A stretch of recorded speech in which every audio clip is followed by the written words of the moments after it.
Arrancamos una nueva edición de Café Financiero con toda la información necesaria para cuidar tu dinero, hoy en este formato de emergencia en cumplimiento del protocolo de coronavirus, pero bueno, como les decía, con toda la información necesaria para cuidar tu dinero. Ya se encuentra Yamila Escala. Yami, ¿qué tal? ¿Cómo andás?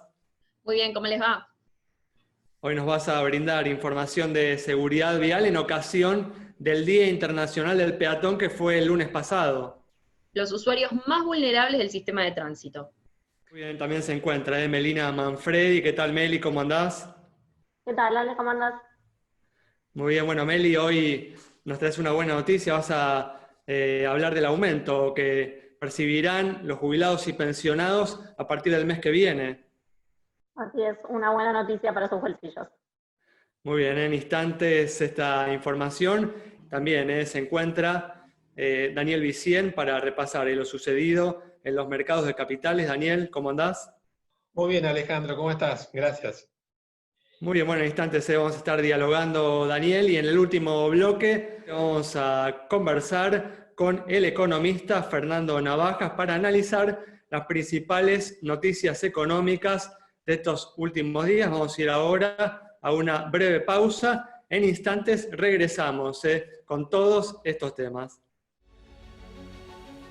Muy bien, arrancamos el programa de hoy con información para los tenedores de bonos emitidos bajo legislación argentina, ya que a partir del día de ayer ya pueden canjear sus tenencias por los títulos que está ofreciendo el gobierno para salir del default. ¿Es así, Daniel?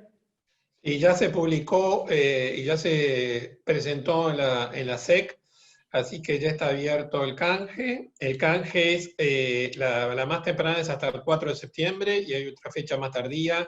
Es un canje de bonos en dólares o bonos Dollar Link. Los bonos en dólares, la ventaja que tienen es que pueden especificarse, si se quiere, con bonos con ajuste SER. Hay dos bonos ofrecidos con ajuste SER. En este canje lo que hay que tener en cuenta es que 2/3 de los tenedores son el sector público, con lo cual 1/3 es solamente privado. Este es un canje que no tiene ningún sentido no entrar, es un muy buen canje, y se espera una gran adhesión de todos los participantes. Los bonos que se pueden optar si se quiere permanecer en dólares son los mismos que por la ley extranjera, respetando lo que se había dicho. Se cumple todo lo que se había dicho y anunciado políticamente antes de presentar esto. Y la realidad es, la única limitación que tienen los que tienen Dollar Link es que tienen que no pueden optar por dólares, tienen que optar con bonos con ajuste SER. Y esto alcanza todas las LETES, alcanza todos los bonares, que era la gran tenencia que había en manos de argentinos, y alcanza lo que son los LELINK y los otros, los F20 y todos los otros bonos Dollar Link.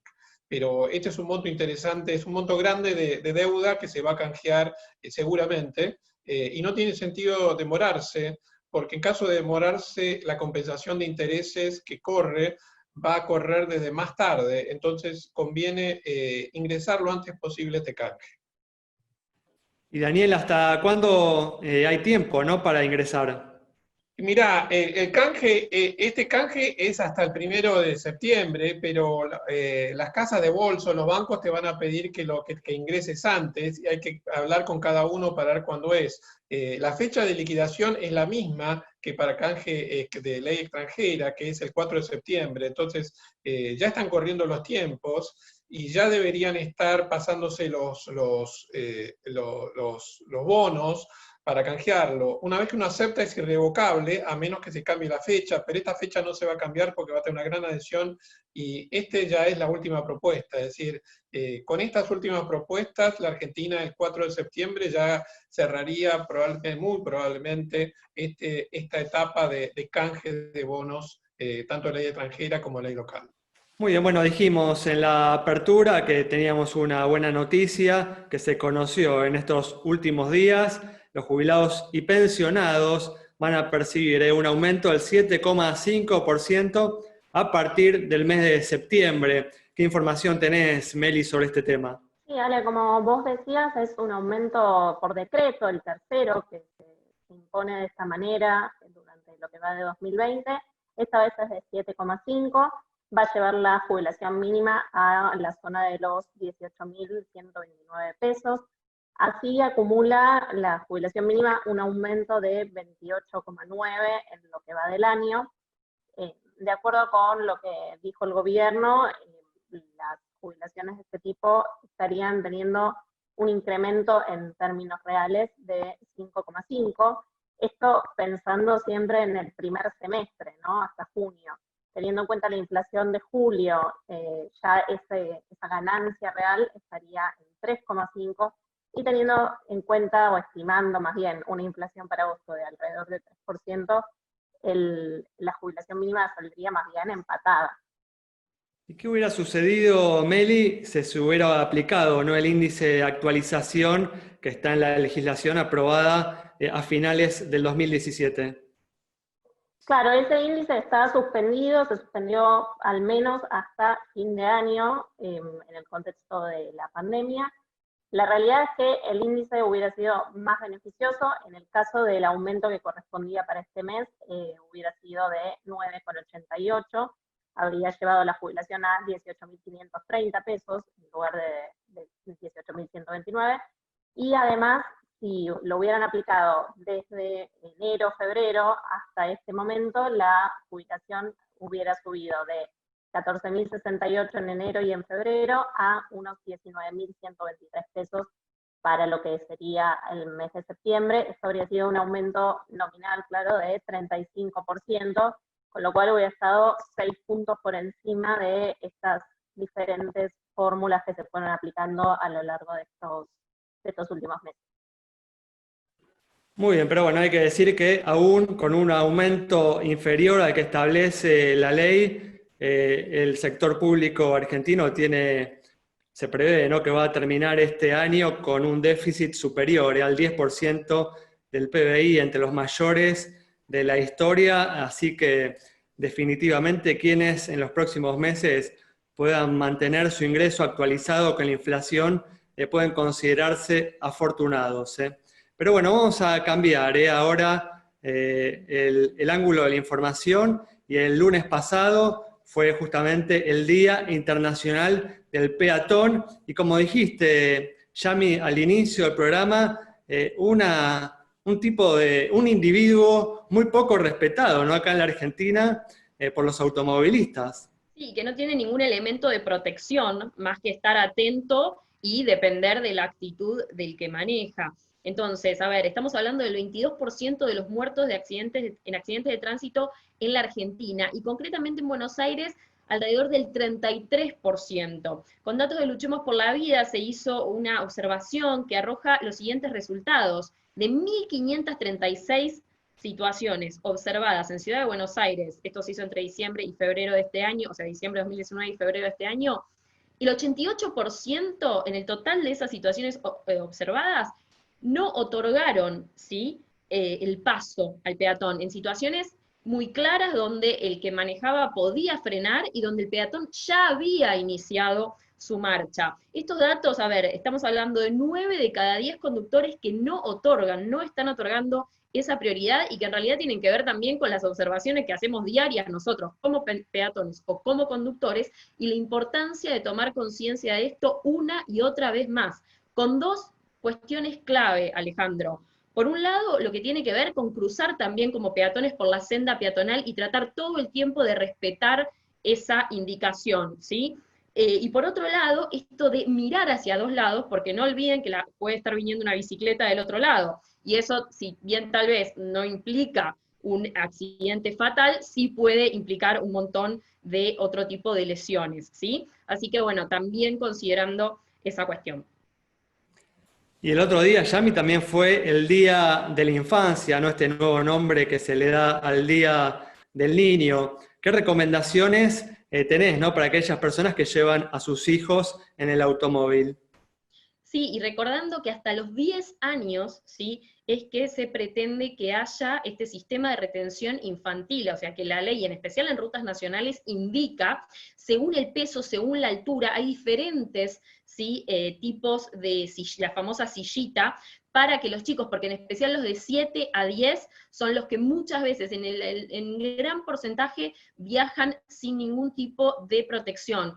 No llevarlos en la falda, no compartir el cinturón de seguridad, no llevarlos con arneses sueltos, tampoco dejar otros elementos sueltos en el auto, y de nuevo, recordar la importancia de que la sillita merece toda una atención especial para que vayan de la manera más segura posible ante la posibilidad de accidente.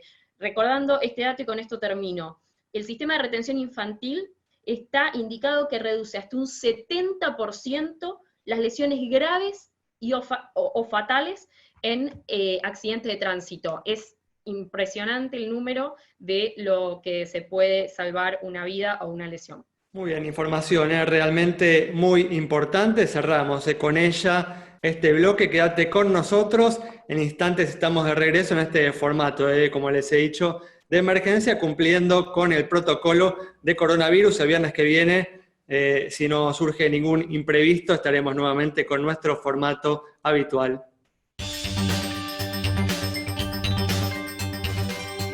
Bueno, arrancamos este segundo bloque con más información para todos ustedes, y aquellas personas que en abril se acogieron a esta alternativa para financiar los saldos de sus tarjetas de crédito con 3 meses de gracia y en 9 cuotas, ahora tienen que comenzar, ¿no?, a realizar los pagos, y en ocasión de esto, Meli, los bancos están ofreciendo algunas opciones para aquellas personas que tienen alguna dificultad para hacer frente a estos pagos.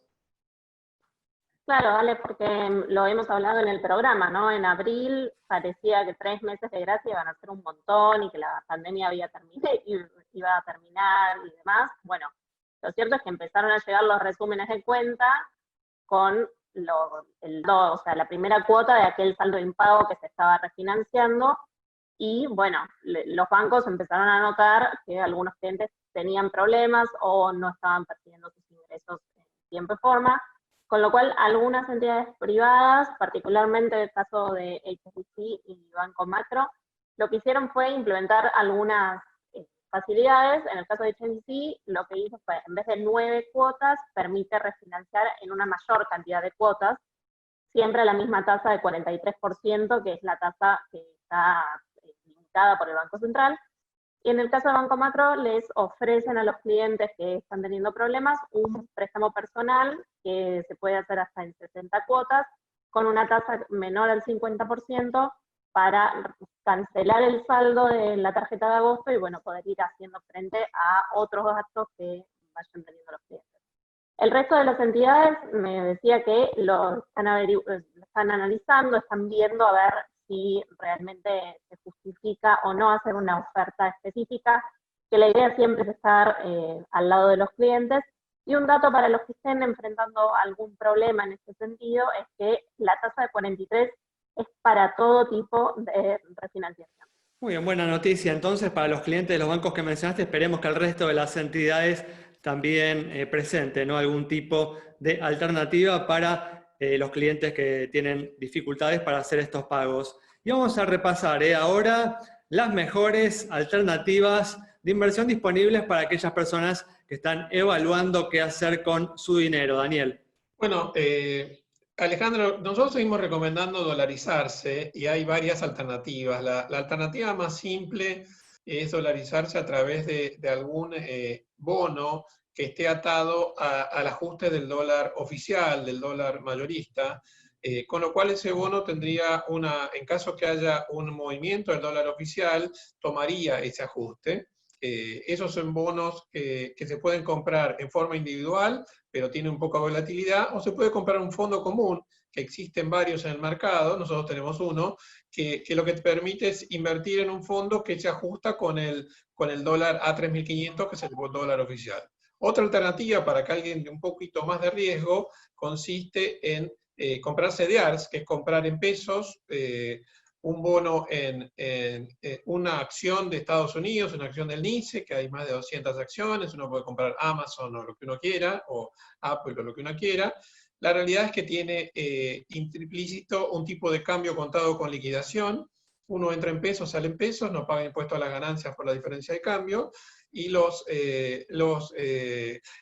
entonces la realidad es que uno está dolarizado. La diferencia entre uno y otro es que uno es dolarizarse al tipo de cambio oficial y sigue el movimiento del tipo de cambio oficial, y otro es dolarizarse al tipo de cambio contado con liquidación, y tiene implícito además el riesgo accionario de los Estados Unidos, que por ahora está andando muy bien, pero la realidad es que es un riesgo mayor al de un bono, ¿no es cierto?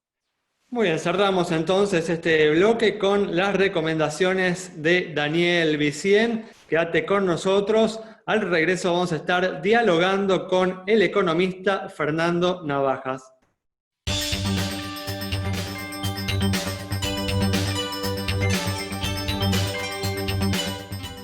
Fernando, ¿qué tal? ¿Cómo andás? Hola Alejandro, ¿cómo estás? Bueno, gracias por atendernos en este formato de emergencia en el que nos encontramos hoy. No, al contrario, gracias por la Y invitación. bueno, muy bien, y para hacer frente, para evitar una depreciación más brusca del peso en el mercado oficial, el Banco Central, en lo que va de agosto, se viene desprendiendo en forma casi diaria de una parte de sus reservas internacionales. ¿Cómo evalúas este proceder de la entidad monetaria? Bueno, yo creo que está mostrando, a mi entender, que estamos aproximándonos a los límites de lo que tiene que ser este esquema, ¿no? Este esquema, que es un esquema cambiario demasiado fragmentado, con mucha intervención. Se entendía antes de marzo por la incertidumbre del acuerdo de la deuda. Se entendió después de marzo por la cuestión del COVID, que es una incertidumbre que todavía continúa, pero creo que me parece que ha llegado el momento, y ya las señales mismas adentro del gobierno lo están mostrando, de que vamos a entrar en un periodo de deliberación sobre qué acciones se van a tener que tomar. Esto va a ir para un lado o para el otro. Es decir, para un lado es en donde vos consagrás el control de cambios de una manera más restrictiva, y para el otro lado es empezar a evaluar bajo qué condiciones uno puede ir a un esquema cambiario un poco más liberalizado, llamarlo, que tenga algún formato de tipo de cambio dual o algún otro tipo de cosas en donde se pueda manejar mejor el acceso de la gente para el dólar ahorro de una manera que no sea oneroso para las divisas. Ahora, esto último que te estoy diciendo, las dos opciones son dos opciones costosas y malas para la economía, es decir, problemáticas, sobre todo porque lo que la economía le falte, más allá de todo el debate que hay, es un programa fiscal financiero. Y eso lo que impide que uno tenga un programa fiscal financiero, que fue la discusión de la deuda y toda esta discusión de programa sí, programa no, en realidad está siendo impedido ahora por la propia dinámica de la pandemia y lo que significó la dinámica de la pandemia a los efectos de los agregados monetarios y financieros de la Argentina. Es decir, me refiero esencialmente al equilibrio del mercado financiero. Pero bueno, lo que muestra esto es que vamos a entrar en un área de deliberación ahora. Ya eso ha ocurrido, se va a formar un triángulo, a mí me parece, de opiniones distintas yo vislumbro que hay opiniones distintas entre un vértice que es el Ministerio de Economía, el otro que es el Banco Central y el otro que es el Ministerio de la Producción, que es donde está, si vos querés, la mayor parte de lo que es la administración de divisas para el comercio exterior, digamos, ¿no? Entonces, ahí me parece que todavía no están pulidos del todo los puntos de vista de qué es lo que tiene que estar ocurriendo. La entrevista de Culfas del domingo en La Nación, creo que fue en una dirección. A mí me da la sensación de que el Ministerio de Economía está yendo en otra dirección, o está pensando en otra dirección, y el Banco Central está pensando en otra dirección. Entonces, acá hay que juntar y coordinar, porque si no, esto va a generar problemas, digamos, ¿no? Da la impresión, Fernando, por lo que acabas de decir, que cada uno de estos funcionarios respondiera a las distintas figuras con poder dentro de este gobierno. Estamos hablando del presidente Alberto Fernández, de la vicepresidente Cristina Fernández de Kirchner y también del presidente de la Cámara de Diputados, ¿no? Sergio Massa. No sé, yo no sé si... Es verdad que estas decisiones son políticas, esencialmente, ¿no? O sea, eso siempre ha sido así en la Argentina, pero tienen que pasar por el control político, pero yo me estaba refiriendo más a un plano, si vos querés, de visiones hasta casi te diría técnicas.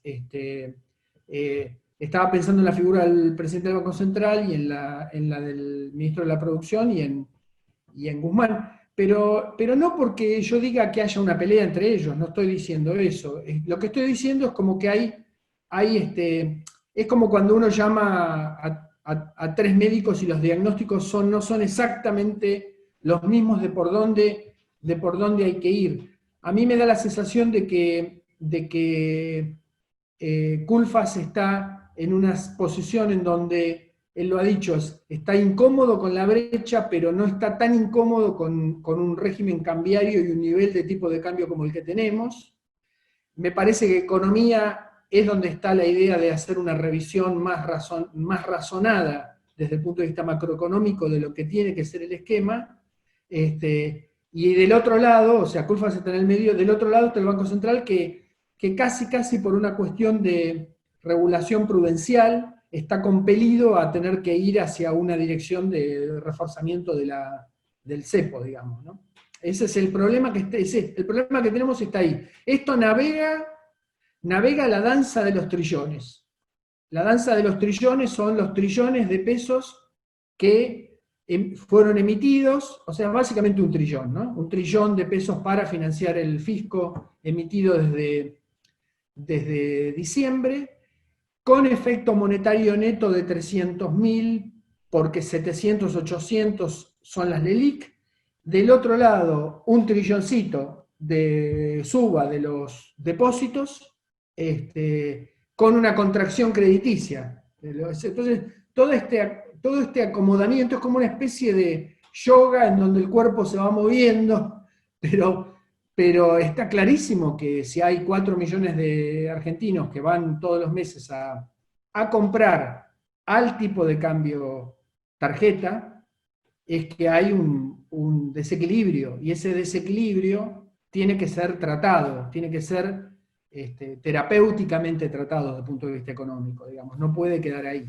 Fernando, muchas gracias por haber estado con nosotros. Cerramos entonces el programa de hoy con el análisis del economista Fernando Navaja sobre la compleja situación que estamos atravesando y cuáles son las condiciones que deben darse para empezar a sobrellevar esta situación. Nos reencontramos el próximo viernes a las 19:30 de no mediar ningún imprevisto en el formato habitual.